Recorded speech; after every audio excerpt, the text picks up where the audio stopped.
Howdy, kids. Dr. Freedom here with you. Just stopping in real quick on the night before the finale to once again remind you, do not freak out. A lot of weird things are going to happen in the finale. Now, if you don't want any spoilers, you may not want to watch this one, okay? So this is going to be quick and dirty because I'm going to run over what I do have. And so let's get going. Let's hit it. Let's hit that mountain running, shall we? All right, quickly. The Timeless Children Speculation Bingo. This is something they put up over on Doctor Who TV, which, by the way, has been running a ratings accumulator where they don't put the plus 28s, even though the plus 28 counts as much as the plus 7, which is even more important than the overnights. And that's why I'm dying laughing when people are jumping up and down about the ratings being below 4 million when most of the episodes, I think, have finished it up well over 5. One matter of fact, what do you call it? Fugitive of the Jadoon came in at like 6.1 million after the pluses were added in. Now, folks, a lot of people have been going, well, just keep setting that goalpost back. Somebody said in a comment. The new BARB system has been in place since before the last series of Capaldi. So you can't jump up and down and say we're making this crap up to try to make things look better than they are. Especially when you had one episode in series 10 that rang in at 2.73 million on the overnight, and guess what? The show wasn't canceled. So once again, just here, this is funny as heck. If you want to go take a look at this, it's just a laugh and a half. So if you want to check this out, it's fun. Plus, they're having a little bit of editorial here. Here you go, over on Doctor TV. Okay, next up. Now, once again, we're running into spoiler territory here. So, the Timeless Children, what is Tecteun's connection to the Timeless Child? Now, the cast list for the 10th and final episode of tomorrow, the cast list for tomorrow's episode, basically, is saying here, rumored to be the person who brings the Timeless Child to Gallifrey. Now, another character that's being introduced to this episode is Salpado, played by Kirsty Besterman. Now, we haven't heard any rumors yet about who this character is. And, of course, they're talking about Brendan, the indestructible man. And I'm wondering if this whole Brendan thing isn't taking place in the Matrix. It would explain why they're using this, like, fictional backdrop of Ireland, I believe it is. And, why he keeps, getting whacked and then they erase his memory and then whatever.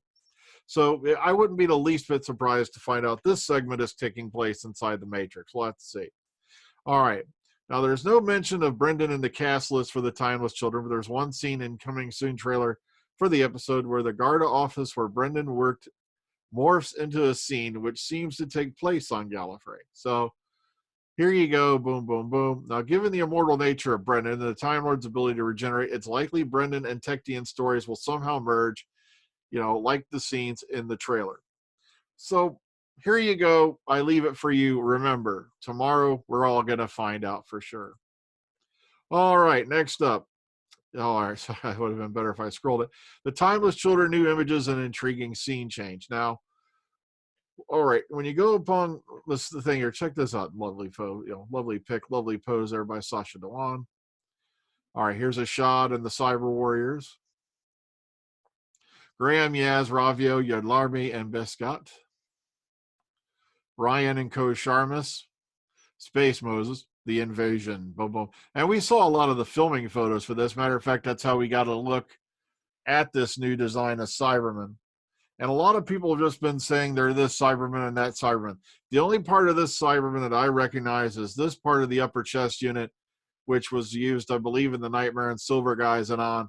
But the head design, the forearm, the elbow pads and all that, and the shoulder pads are completely new. Also, the head design is very reminiscent of older Cybermen. Let's keep running here. Of course, there they are on Gallifrey with a shot.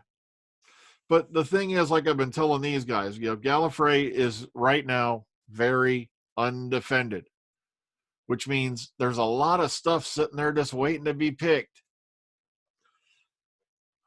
Interesting, because note, if this color scheme is correct, this is very reminiscent of Gold Usher or the Supreme Chancellor of the High Council. So Interesting. All right. Now, a lurching segue can be seen in the coming soon trailer between the guard office where Brenda, of course, and then they go into this part here we just talked about. Now, this is going to be very interesting to see how this, times out, how they play it. I'm hearing 65 to 70 minutes on this sucker. I just hope they can really nail it out. Okay, next up, sorry, would it help if I... Sacha Dhawan teases an incredibly emotional season finale. He's very worried about how he's going to be received as the master, depending on what's going to happen during this episode. So, something really, really weird is going to happen. So, and apparently it's not going to be good. All right, and now we're off the spoiler stuff, but we have one more thing coming, so don't rest yet. War of the Worlds star, Tennant talks about following his dad and granddad's Doctor Who footsteps. It could happen, maybe someday. I'm not ruling it out because look at David Tennant there. He grew up watching this show, and now he's the Doctor. Same thing with Peter Capaldi. Grew up watching it since very early on, and boom, he became the Doctor. So you never know. So it's a possibility. All right, 10 historical figures that they'd like the Doctor to basically visit or haven't.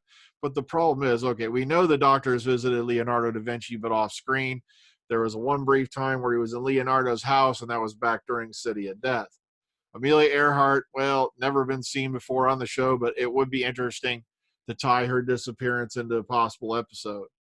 The Archduke Franz Ferdinand. Now, for you youngins, this is the guy who was assassinated that directly led to the chain of events that started World War I. Duh. So if it's a fixed time event and it's very well written, I could see it. Isaac Newton, Doctors met Newton, but like I said, it's always been off screen. J.R.R. Tolkien, very interesting figure, given, this is the guy who wrote, Lord of the Rings and whatnot. Charlie Chaplin, mentioned many, many times, but of course never met. All right, Harriet Chalmers Adams, who, by the way, was an American explorer and photographer, and the coverage of World War I made her really a multifaceted female figure, deserves more recognition. Yeah, and she was the only woman allowed in the trenches during World War I. George Orwell, of course, who wrote 1984, who, by the way, a lot of people just didn't learn the lesson that he tried to tell you. That's all I can say. Boudica, here's where they fell apart. Boudica was in Wrath of the Iceni, which was a Big Finish adventure with Tom Baker and Louise Jameson playing Leela. So Boudica, in a way, has appeared in Doctor Who. But then again, so did Mary Shelley, and look what happened a few weeks ago when she... All right, Jane Austen, of course, mentioned, and of course, Clara said she was a very good kisser. So, okay, now, here we go. Here's the monster at the end of this book. Now, okay, this first part right here with the cyber zealot, blah, blah, blah, what you call it, this was the part that appeared, if I remember right, last year. Because somebody had this drifting around. I remember reading it. I didn't pay it any real heed because a lot of stuff was going around. But my other source told me that, yes, Sacha Dhawan would be playing the Master. But there was also another thing that was drifting around about the Sea Devils that never happened. So that's why I was remaining highly skeptical on that, and I put them back on the rumor pile. Because while Sacha Dhawan and the Sea Devils were talked about, neither one had been photographed on set. So there was no actual proof, or there were photographs taken, we found out later, that were withheld. Good for those people who did that. I'm not going to fault them. At least they helped keep the surprise intact, because even I was generally surprised when, he did turn out to be the Master.